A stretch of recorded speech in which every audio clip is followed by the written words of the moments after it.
Bismillah walhamdulillah wa salatu wa salamu ala sayyidil anbiya'i wal mursaleen. Wa ba'd.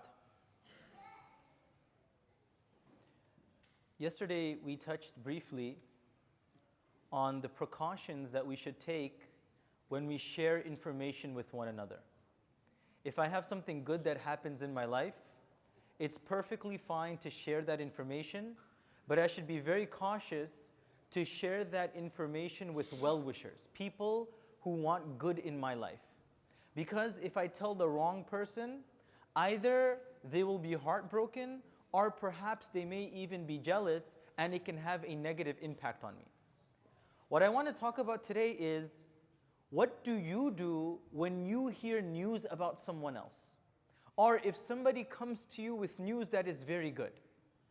Now, we're living in a time where information spreads very rapidly. I can have a relative who's thousands of miles away and is just one text away from me to get that knowledge. Or I need to scroll through my feed and I could find out all the information I need to know about my close friend circle. Now, in this process, just think about today. As you're scrolling through the feed, how many things you learn. My friend, he's gone for Umrah. This person got accepted for Hajj. This child has just graduated. This person got accepted in this college. This person got a promotion. There's all this information that we're getting bombarded with. What do we do when that information comes to us? Nabi sallallahu alaihi wasallam, he says to us, the moment information comes that is good news, what is good for you and for that person is the first thing to say is MashaAllah. You say MashaAllah for two reasons. One, to protect that person from being negatively influenced. Because if somebody comes to me with information and I go, wow, that's amazing, you're so fortunate, that can lead to the evil eye as we mentioned. But the second important thing is when we say MashaAllah, it gives us a sense of contentment with what we have. Because if I'm saying, wow, that's amazing, that's a sign that I'm envious and I'm craving what that person has.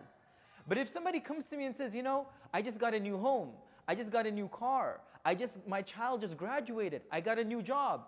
You know, you're saying all of these things. When I say MashaAllah, what am I saying? That whatever Allah wants, that is good for you, and whatever I have, that is good for me. We have to realize the psychological effect of something as simple as MashaAllah. You know, sometimes we just say the words, MashaAllah, what does that mean?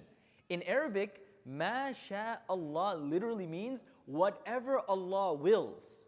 In other words, the blessing that you have, that is what Allah wants goodness in your life with. And whatever I have, that is what Allah wants goodness in my life with. When we're able to understand the power of responding positively to other people, it will give a sense of contentment. Somebody comes to me with good news, you know, MashaAllah, my son just got accepted in Harvard, or I just won this, or I excelled in this. And I go home and say, oh, you see this person? Or in my mind, I'm burning. The Arabs, they have this proverb, the saying that jealousy is like fire. Jealousy is like fire. If your heart is like firewood and you light it with fire, after some time it feels like it's powerful, but the fire is going to consume itself. Your heart is filled with envy and jealousy that, oh, look at that person's house. Oh, look at that person's family. He's always smart.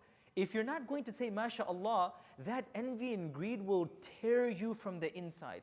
And that's just the quality of human beings. So a simple lesson for myself is, when we live in a time where everybody is sharing good information, you don't have to post on everything.